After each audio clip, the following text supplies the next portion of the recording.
അസ്സലാമു അലൈക്കും വറഹ്മത്തുള്ളാഹി.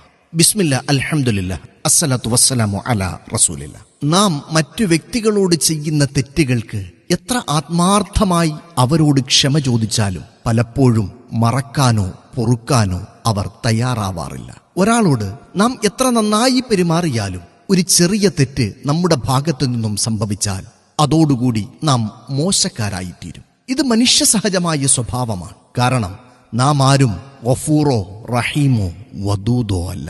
പക്ഷേ അല്ലാഹു ഗഫൂറും റഹീമുമാണ്, എല്ലാം പൊറുക്കുന്നവനും ദയാപരനും കരുണാവാരിധിയുമാണ്. നാം എത്ര പാപം ചെയ്തവരാണെങ്കിലും അല്ലാഹു നമ്മെ വിലയിരുത്തുന്നത് നാം ചെയ്തു കൂട്ടിയ പാപങ്ങളുടെ അടിസ്ഥാനത്തിലല്ല, മറിച്ച് നമ്മുടെ പശ്ചാത്താപത്തിന്റെ അടിസ്ഥാനത്തിലാണ്. നാം ആത്മാർത്ഥമായി പശ്ചാത്തപിച്ചോ പാപങ്ങളിൽ നിന്നും പിന്തിരിഞ്ഞോ എന്നതിനെ മാത്രം അടിസ്ഥാനമാക്കിയാണ്. അല്ലാഹു അനുഗ്രഹിക്കട്ടെ.